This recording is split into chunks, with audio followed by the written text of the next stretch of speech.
할렐루야, 반갑습니다. 오늘 이렇게 귀한 직원 헌신 예배를 드리면서 순서를 맡아서 섬기시는 우리 모든 성도님들을 사랑하고 축복합니다.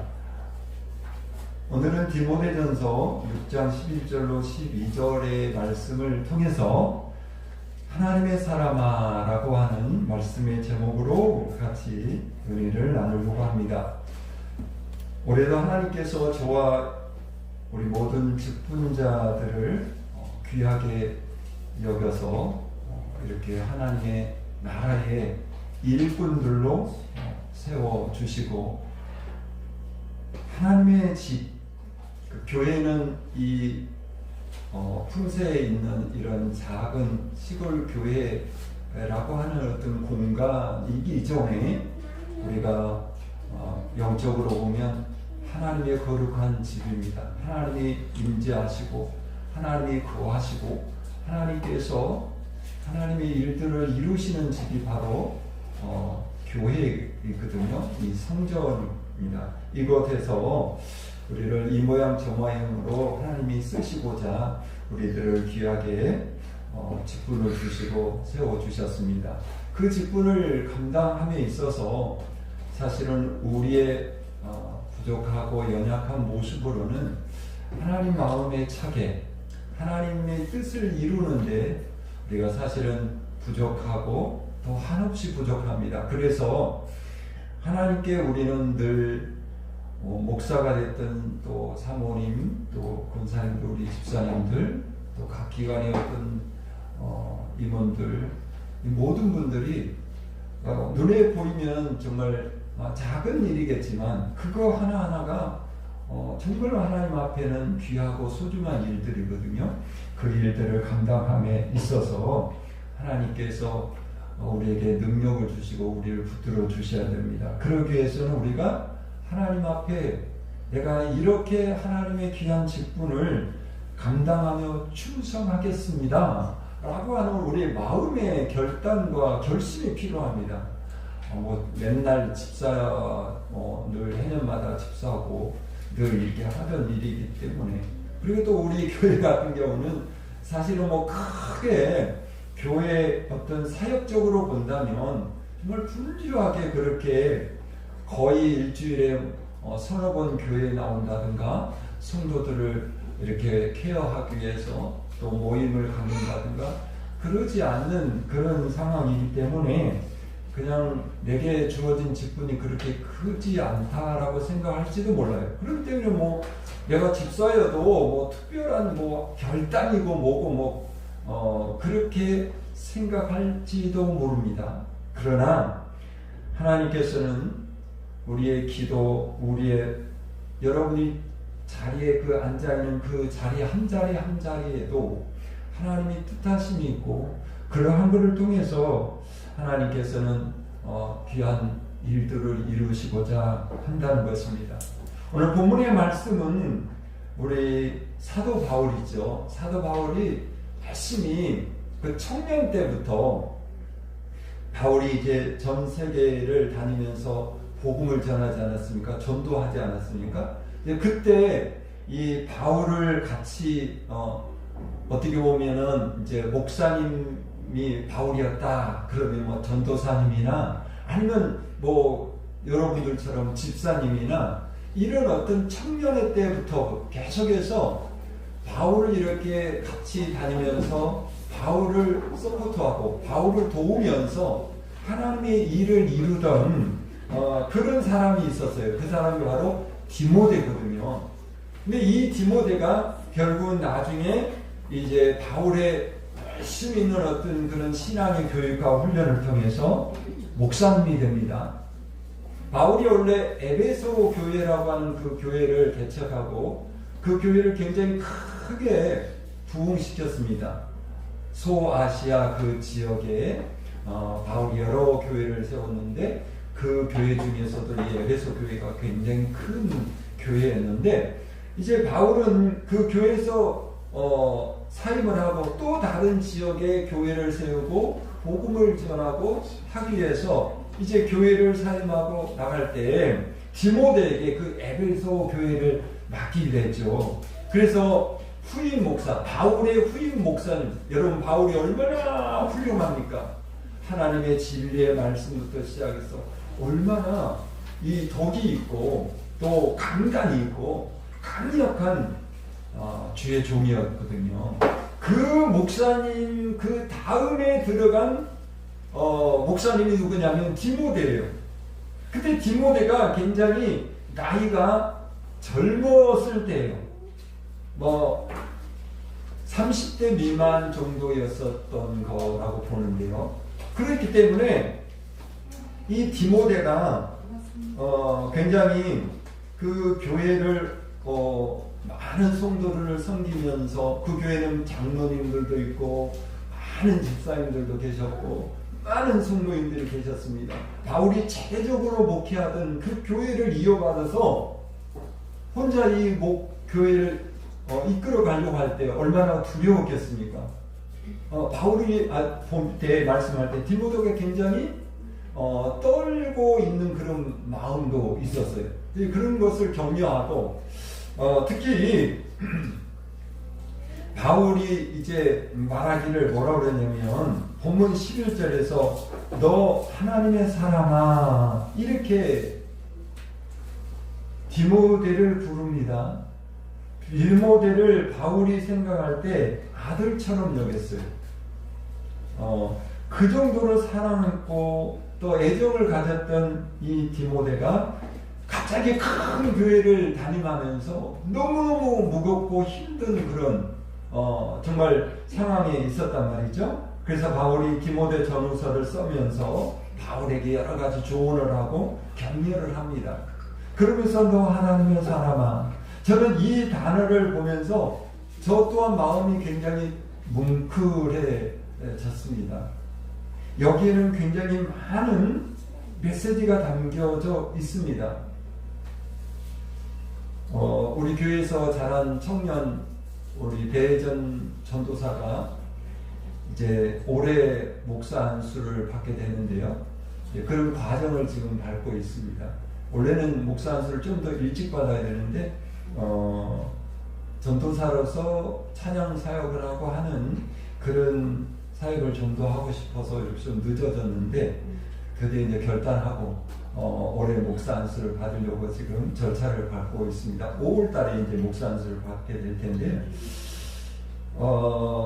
제가 아버지이기 이전에 목사로서 또 우리 교회에서 자라서 이제 이렇게 목사로서 이렇게 안수 받게 된다라는 것들이 생각을 하니까 여러 가지로 가슴 뭉클함이 있고 있습니다. 그래서 이 바울이 디모데를 부를 때 너 하나님의 사람아 라고 이렇게 불렀을 때 굉장히 그 격려하고 또 어떻게 보면 굉장히 큰 권면이 정말로 말씀이 담겨 있습니다. 계속해서 말씀했던 것처럼 디모데가 아직 젊었기 때문에 그 큰 교회 장로님이나 권사님들 보면 약간은 디모데 목사를 하대하기도 했습니다. 그게 뭐 제가 그냥 하는 소리가 아니라 디모데전서 4장 12절 디모데전서 4장 12절의 말씀은 이런 말씀이 있어요. 한번 읽어보도록 하겠습니다. 시작. 누구든지 내 연소함을 업신여기지 못하게 하고. 아멘. 여기에 벌써니까 누구든지는 누구를 말하겠어요? 에베소 교회 모든 성도들을 가리키고 있습니다. 그러니까 에베소 교회 모든 성도들, 장로가 됐든 권사가 됐든 집사가 됐든 그 교회에서 정말로 개척 멤버가 됐든 누가 됐든지 내 연소함을 업신여기지 못하게 하라. 이 말이 연소함이 뭐죠? 나이를 말하고 있습니다. 네가 어리다고 함부로 너를 업신여긴다는 말은 하대한다는 거예요. 아까도 계속 말했죠. 그럴 수 있을 거예요. 아무리 장로님 권사님들다 해도 정말 그렇게 어마어마한 능력이 있은 이 바울 목사님이 목회하고 바울 목사님이 설교하다가 이제 새파란 목사님이 이제 강단에 올라와서 설교하고 뭐 할 때 얼마나 떨리고 얼마나 버벅거리고 그런 것이 있었겠습니까? 그러니까 사람이기 때문에, 장로님이나 권사님들도 사람이기 때문에 이 바울 목사님하고 비교가 된단 말입니다. 아이, 어떻게 저렇게 설교를 하지, 속으로? 그리고 진짜로 그런데요. 우리 교회는 이제 부목사님들이 안 계시고 전도사님들이 안 계시지만요, 큰 교회들 가잖아요. 그럼 부목사님들은요, 그 교회 터줏 대감 같은 장로님들은 아주 우습게 봅니다. 왜 그러냐면 부목사들은 금방 잘려 나가기도 하고 또 갈리기도 하고 뭐 그렇습니다. 그런 사람들의 마음이 있어요. 그러니까 바울이 그 소식을 들은 거예요. 디모데가 목회를 하는데 너무너무 어려움을 겪고 있는 것입니다. 그러니 디모데가 얼마나 두렵고 떨리고, 쉽게 말해서 이 쪼그라든다라는 표현이 좀 표현이 그렇지만 그랬을 거예요. 그때 바울이 이 말씀을 통해서 너는 하나님의 사람이다. 너 하나님의 사람아. 이 말은 무슨 뜻이냐면, 네가 비록 어리고 목회 경력이 짧아서 실수도 하고 사람들 보기에는 성이 안 차는 부분도 있어서 너를 그렇게 볼 수도 있겠지만, 그래서 네가 힘들고 어렵겠지만 명심하라. 너는 하나님의 사람이다. 하나님이 너를 세우신 것이다. 기름 부어 너를 주의 종으로 삼았으니 너부터 당당한 마음을 가져라. 네 마음을 견고하게 하라. 그리고 어떤 상황 속에서든지 하나님을 바라보고 당당하게 말씀을 외치고 그들을 위해서 사랑으로 품고 기도하고, 그렇게 하는 사람이 너다는 것입니다. 하나님의 직분자들이란 것입니다. 여기서 이 말씀을 하고 있는 이 말은 바로 그 2000년 전에 사도 바울이 디모데에게 주신 말씀이지만, 이 말씀이 저와 오늘 직원 헌신 예배를 드리고 있는 특별히 귀한 직분자들인 저와 여러분들에게 주신 말씀, 하나님의 말씀입니다. 저도 그렇고 여러분들도 그렇고. 가끔 우리가 이렇게 생각을 합니다. 제가 직접 들은 거예요. 언제도 말을 했지만, 여의도 순복음교회 장로님들 이 권세가요, 이 작은 개척교회 목사님들 권세보다 100배나 높습니다. 여의도 순복음교회 그 장로, 권사, 우리 이모님도 거기 권사님이신데 대단한 자부심을 가지고 있습니다. 그러니까 무슨 말이냐면, 시골에서 작은 교회 장로님, 권사님, 집사님, 무슨 목사님들보다 자기들은 더 큰 어떤 위치에서, 물론 사실 우리가 사역하는 것보다 더 큰 사역도 하시기도 하죠. 세계적으로 큰 일들로 하고. 근데 하나님의 집에서 일하는 일꾼들은 큰 집에서 큰 일을 하는 일꾼이라, 우리가 본다면 작은 교회에서 직분을 맡아서 그 직분을 행하고 우리가 하나님의 일을 하는 거나 하나님은 똑같다는 것입니다. 그렇게 하나님께서는 한 사람 한 사람을 귀한 직분자로 세워주셔서, 비록 우리가 하나님 앞에 쓰임받을 때 더 크게 쓰임받는 그런 사람이 아니라고, 나는 하나님 앞에 권사로서 집사로서 필요 없는 존재인가? 아니라는 것입니다. 하나님은 특별히, 여러분 한국 교회도 마찬가지입니다.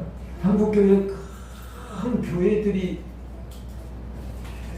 존재된 그 상을 보면 이 저변에 작은 개척교회들, 정말로 상가 조그만 데 얻어가지고 거기서 엎드려 기도하는 목회자나, 거기서 정말로 주님의 일들을 감당하는 그런 많은 성도들이, 그 성도들이 크고 커서 큰 교회 이렇게 에너지가 되고 동력이 되고 실제로 그러죠.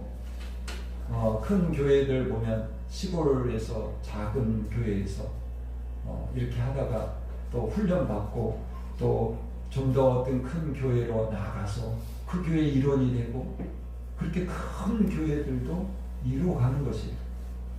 이 조변이라는 것이 굉장히 중요하죠.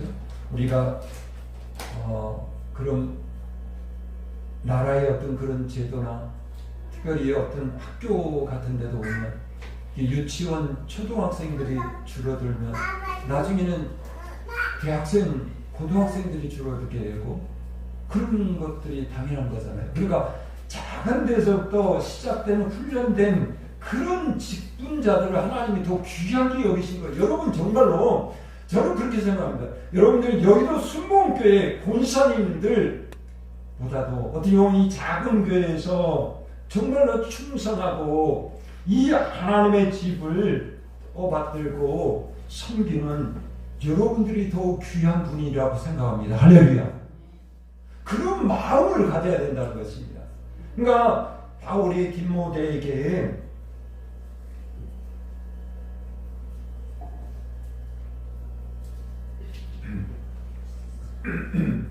너 하나님의 사람만 이렇게 표현한 것은 오늘 저에게도 너는 내가 세운 하나님께서 내가 세운 나의 집에 귀한 일꾼들이다. 그러니 당당하라는 것입니다.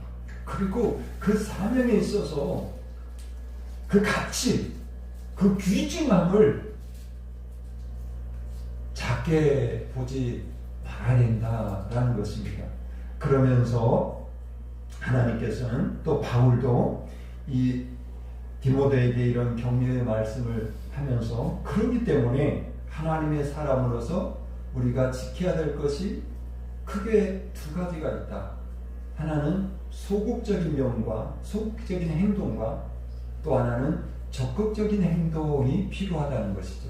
그래서 오늘 본문의 말씀의 부분을 통해서 보면 이 두 가지는 먼저 소극적인 행동인데 그것은 피하라라는 것입니다.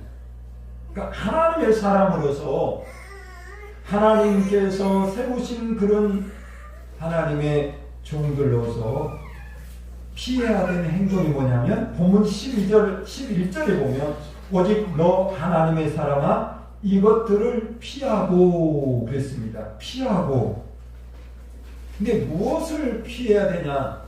바울이 바로 그 앞절에 말씀했습니다. 디모데전서 6장 10절의 말씀을 보면은요, 바울이 뭐라고 그랬냐면, 그러니까 11절에서 너 하나님의 사람아 이것들을 피하고, 그러니까 피하라고 그랬어요.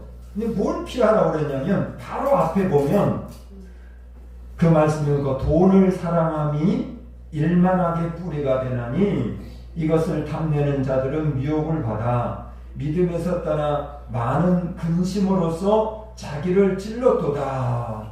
이렇게 말씀하면서 너 하나님의 사람아 이것들을 피하라 이렇게 말합니다. 이 말씀에 보면 뭘 피하라고 그러냐면 돈을 피하라고 그렇게 말씀했나요? 성경을 읽을 때 우리가 그렇구나 라고 얼른 그렇게 넘어가는 식으로 성경을 읽으면 오해하는 경우가 많이 있습니다. 여러분 디모데 6장 10절에 뭘 피하라고 했습니까? 돈을 피하라고 했나요? 말씀을 잘 보세요. 돈을 피하라고 말씀하시지 않았어요. 돈을 피하고 돈을 없이 어떻게 우리가 사역을 하고 어떻게 삶을 살아가겠습니까? 근데 여기 말해보니까 분명히 돈 이야기를 하는데 무슨 말이에요? 돈을 사랑함이 일만하게 뿌리가 됐나니 돈을 사랑하는 그 마음을 피하라 이 말입니다. 돈을 사랑하는 마음을 피하라.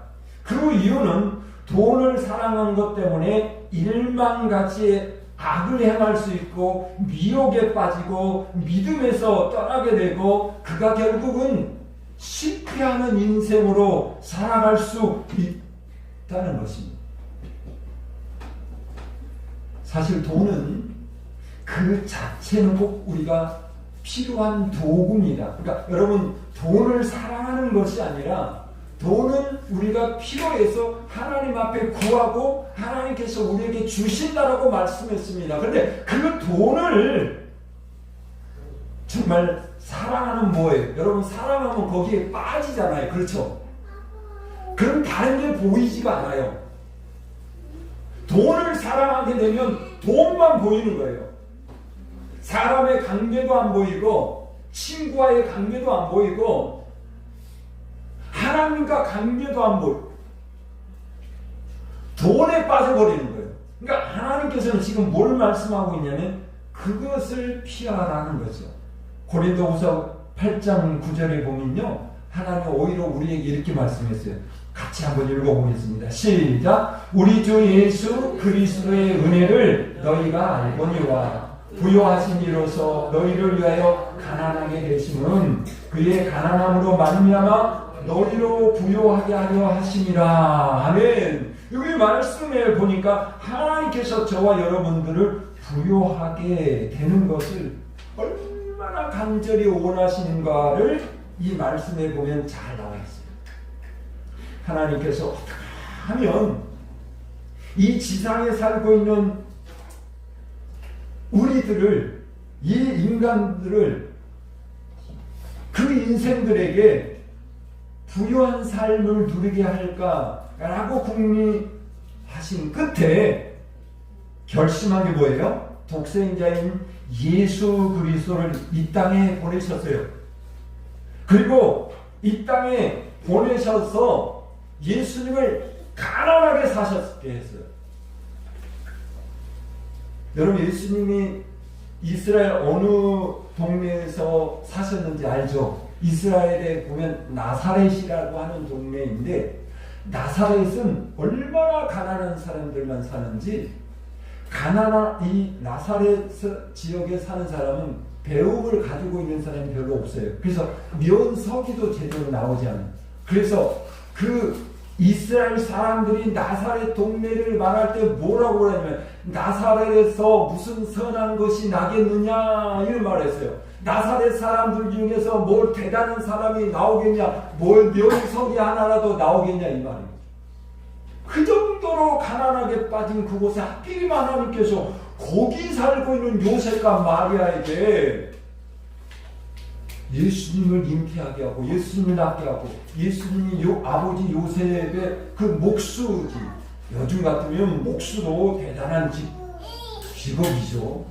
근데 그때 당시 사회에서는요 굉장히 하찮은 그런 일들이기도 했죠. 바로 그 집안에서 태어나서 가난하게 사셨다는 것이죠. 왜 그러셨을까? 이 시간이 없기 때문에 전체를 다 말하는 거지만, 여러분, 예수님이 이제 30살이 됐을 때 이 공생의 사역을 하셨는데, 내가 이제 메시아다 라고 외치면서 누구든지 나를 믿고 하나님을 믿는 자만이 천국에 이르겠는, 회개하고 나를 믿고 나를 따르라, 그리고 천국에 들어가는 자들이 되라. 그러면서 예수님이 복음을 외치잖아요. 그러자 누가 따르기 시작했어요? 부자들, 그 당시의 권세자들, 지금 같으면 종교 지도자들이라면요, 그때 당시 유대 사회에서 굉장히 높은 어떤 권력층의 최고위층, 이란이라는 나라가 요즘 대단한 지금 데모가 일어나고 그러잖아요.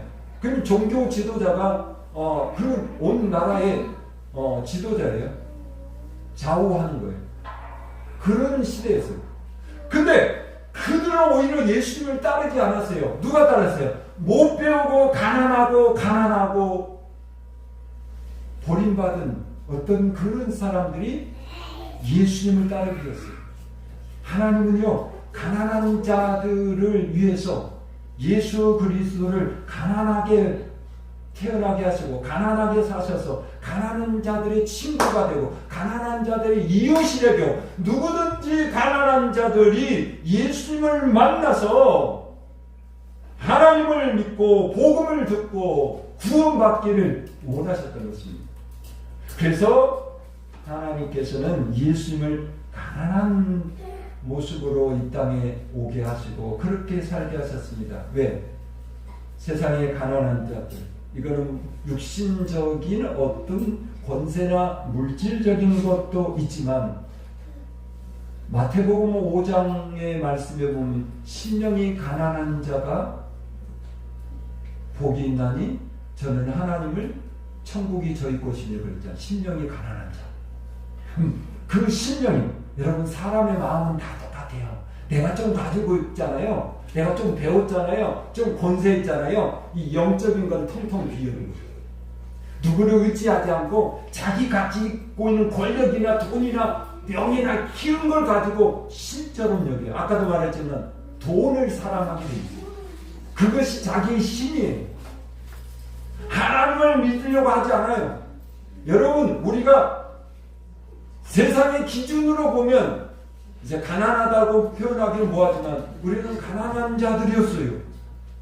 그럴 때 먼저 하나님을, 예수님을 우리가 먼저 만나고 예수님을 영접하고 하나님께서 이제 우리를 부욕해 하시는 과정 속에 있는 저와 여러분들이 된 줄로 믿습니다.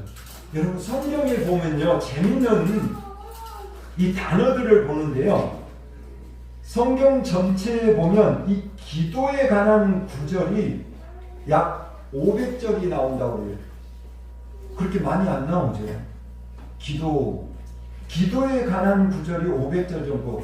그리고 믿음에 관한 단어가 구절이 약 500절 되었고요. 그 다음에 사랑에 관한 구절이 약 700절 정도가 나옵니다. 근데 성경에 보면 돈과 소유에 대한 것, 그 어떤 재물을 이렇게 누리는, 또 돈을 누리는 이런 구절이 얼마 정도 나오게 하십니까? 2009절 정도가 나옵니다. 그러니까 어떻게 보면 성경에 보면 여러분 돈 이야기가 그렇게 많다는 것입니다.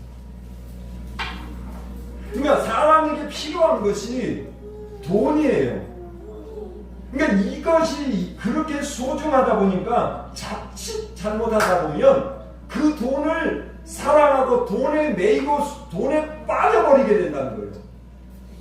하나님의 일을 하는 하나님의 종들과 하나님의 귀한 직분자들은 돈에 빠져서는 안 된다는 거예요.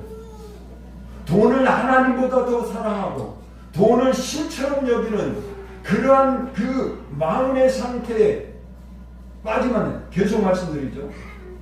이 2009절 정도의 이야기를 보면 대부분은 하나님이 주시겠다는 것과 누리라는 것과 그 축복에 관한 것들이 많습니다.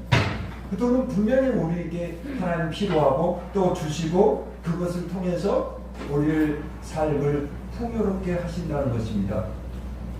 그래서 중요한 거예요. 돈을 사랑하는 마음을 피하는 것이 굉장히 중요합니다. 다 개념을 딱 가지고 있어요. 아, 돈은 필요한 거야. 그리고 하나님께서 우리에게 주신다고 해서 돈은 도구기 때문에 내 삶을 살찌고 내 가정을 정말 화목하게 하고 풍요롭게 하는 귀한 도구야. 그래서 우리에게 돈이 필요해. 그래서 우리가 돈을 달라고 기도도 해요. 또 하나님 그래서 응답도 해 주셔요. 근데 중요한 것은 그 돈 때문에, 그 돈을 사랑함 때문에 믿음을 잃어버린다든가 과도한 욕심을 가져가지고 오히려 돈 때문에 망하는 사람들 많이 있잖아요. 요즘 굉장히 뉴스에 많이 뜨고 있는 연예인 또 하나 있죠. 차은우라고.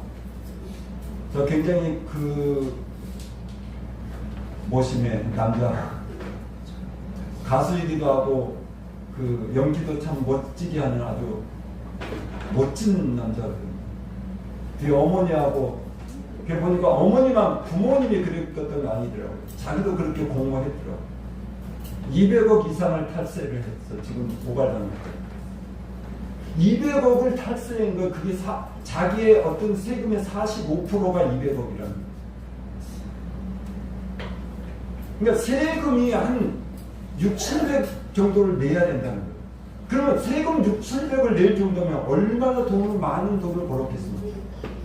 그 많은 돈을 가지면서도 돈을 더 모으기 위해서 탈세하는 거예요. 조작을 하는 거예요. 범죄를 저지르는 거예요. 이게 바로 돈을 사랑하는 마음이 거기에 있는 거예요. 우리 큰 단위만 그런 게 아니에요. 작은 단위도 마찬가지예요. 우리 아이들 어렸을 때부터 여러분 반드시 명심해야 될 것은 하나님 것을 구별할 줄 아는 마음을 훈련하시기 바랍니다. 11조라든가 하나님 앞에 드리는 그 하나님의 것들 있잖아요. 그것들을 잘 훈련해서 하나님 앞에 드렸을 때 하나님께서 그를 더 부요하게 하신다는 거예요. 무슨 말입니까? 우리가 돈을 사랑하는 마음에 피하라. 또 한 가지는 반대는 적극적인 행동을 요구하겠습니다. 적극적인 행동은 뭐냐면 11절에 오직 너 하나님의 사랑과 이것들을 피하고 그 피한다는 앞에 돈을 사랑하는 마음이었죠. 그 다음에 의와 경건과 믿음과 사랑과 인내와 온유를 따르라. 이 6가지를 적극적으로 행해야 된다는 거죠. 오늘 우리 성도들이 행해야 될, 우리 직분자들이 행해야 될 덕목이라는 것입니다. 의를 따르라. 의를 쫓으라. 의는 하나님과 사람 앞에서 올바른 마음과 행동을 말하는 거죠. 더 이상 설명하지 않아도 알겠고요. 경건은 하나님을 경외하며 그분과의 관계에 합당한 방식으로 사는 태도를 말합니다. 의와 같은 의미죠. 근데 하나님 앞에서 우리가 신앙적으로 우리가 하나님 앞에 더 경건한 모습. 그리고 믿음을 따르라고 했습니다. 믿음은 하나님의 약속과 성품에 신실하심을 굳게 신뢰하는 것입니다. 다른 사람들이 뭐라 해도 어떤 상황에 있어도 우리는 하나님의 약속을 믿어야 됩니다. 우리는 절대 하나님의 사람들이고 하나님은 우리를 지키시는 자이시고 우리를 하나님께서 좋은 길로 인도하셔서 내 앞길은 희망이고 소망이고 빛이 있고 우리는 반드시 복된 삶을 누리게 돼 있다라고 하는 것을 이 믿음 안에서 우리가 확신해야 된다는 것입니다. 또 사랑을 적극적으로 따르라. 하나님과 이웃을 향한 헌신적인 사랑입니다. 인내, 고난과 역경 속에서도 믿음을 포기하지 않고 굳건히 견뎌내는 것을 말합니다. 온유함, 하나님께 기꺼이 순종하고 타인에게 겸손하고 친절하며. 그러니까 하나님을 믿는 사람들이 사실은 친절한 그 마음이 또 친절한 말이 얼마나 소중한지 모릅니다. 이것이 믿는 자들의 빛이라고 부르는 거예요. 그러니까 우리가 세상에서 사람들을 대할 때 그들을 존중하고 겸손하고 그런 모습으로 우리가 대해야 된다. 하나님께서 불러 귀한 직분을 주시고 세우신 청직이라면 반드시 이러한 것들을 적극적으로 따라야 된다는 것입니다. 한마디 애환을 드리고 말씀을 마치려고 합니다. 성경 번역자이며 브라질의 성자라고 불리던 더그 멜란드라고 하는 선교사님 부부 이야기입니다. 오래전에 이분들이 인디언들이 살고 있는 브라질의 오지에 들어가서 이제 선교 활동을 하는데 이 사람들 의사였어요. 그러니까 전도사나 목사님이 아닌 분들도 이 평신도 선교사들이 굉장히 많거든요. 그래서 이분들이 이제 의사들인데 거기 가서 이제 선교를 하는데 처음에 들어갔을 때 백인들이 이 선교사 부부를 보면서 백인이 왔다. 백인이라고 저 백인들이다. 이렇게 표현했다. 여러분 이 인디언들 사이에서는 이 백인이란 말은 굉장히 어떻게 보면 증오적인 단어입니다. 백인들이 실제로 그랬거든요. 흑인들의 그 지역을 들어가서 땅을 빼앗고 괴롭히고 종을 삼아서 부리고, 백인들이 어떤 잘못들이 역사적으로 많잖아요. 그래서 이 선교사님 부부가 들어갔을 때 이들이 처음으로 백인이 왔다 그랬어요. 두 번째는 그런 가운데서도 많은 비난과 어떤 조롱을 받으면서도 멜란드 부부는 열심히 죽어가는 그 병든 인디언들을 질병을 치료하고 그들을 고쳐주는 일을 열심히 했습니다. 그러자 인디언들이 이 선교사 부부를 부르기를 이렇게 부릅니다. 존경할 만한 백인. 아직 백인을 안 떼어서 그래도 백인 중에 좀 존경할 만하다. 그래서 존경할 만한 백인이라 이렇게 부르기 시작했어요. 이 선교사 부부는 열심히 이렇게 이제 선교 사역을 하면서 인디언들과 똑같은 이제 음식이나 옷이나 생활의 어떤 방식을 바꿔서 그들과 똑같은 구별 없는 그런 모습으로 이제 그들과 동화되기 위해서 그렇게 한 10년 동안 열심히 그들을 언어를 가르쳐주고 또 그렇게 해서 교육을 하고 성경을 가르치고 이런 일을 했어요. 그러자 인디언들이 세 번째로 이 부부들을 호칭을 이렇게 부릅니다.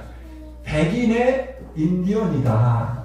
백인의 인디언이다. 그러니까 인디언처럼 먹는 거, 입는 거, 행동하는 것이 새카맣게 그냥 땅에서 뒹구는 그런 모습으로 같이 동화에 살다 보니까 백인 인디언이라 이렇게 부르더라고요.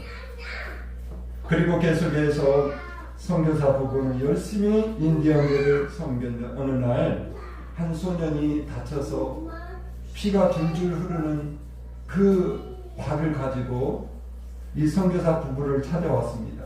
선교사 부부가 무릎을 꿇고 무릎을 떠다가 그 흑인 소년의 피를 흘리는 발을 깨끗이 씻어주고 치료해주는 이 광경을 보고 드디어 인디언 추장이 선교사 부부를 불러서 이렇게 말을 했다고 그러죠. 지금까지 인디언의 발을 씻어준 백인은 본 적이 없다. 당신들은 백인이면서 이 인디언의 더러운 그 발을 씻어주는 모습을 보니 당신들은 하나님으로부터 온 사람이 맞습니다. 그래서 그때부터 이 선교사 부부를 하나님이 보내신 사람이다 라고 부르기 시작했다라는 거예요. 무슨 말씀을 하고 있냐면 과연 우리가 살아가면서 주변의 사람들이 저 사람 정말 목사답구나, 저 사람 좀 사모님답구나, 저 사람 권사님답구나, 집사님이구나, 하나님을 모르는 세상 사람들이 나를 그렇게 불러줄 수 있을 때 우리는 다른 모습으로 우리가 의를 행하면서 살았다라고 말할 수 있을 것입니다. 그런 모습을 하나님 앞에 또 사람들 앞에 보여줄 수 있는 저와 여러분 그리고 하나님 귀한 직분자들 우리 성도님들이 될 수 있기를 주님의 이름으로 축원합니다. 기도하겠습니다. 거룩하신 아버지 하나님 감사합니다. 오늘 직원 헌신 예배를 드리면서 귀한 말씀을 주셨습니다. 너 하나님의 사람아 라고 하나님이 우리를 부르십니다. 우리가 아멘하며 하나님 앞에 설 수 있게 하시고 피하라고 하는 세상의 물질로 얽혀져 있는 세상 속에 살고 있지만 그것에 치심하고 그것에 빠지는 사람들이 되지 않게 하시고 오히려 적극적으로 의와 또 사랑과 모든 것들을 위해서 믿음의 선한 싸움을 싸워가는 우리의 모습들을 되게 하여 주옵소서. 예수님의 거룩하신 이름으로 기도하옵나이다. 아멘.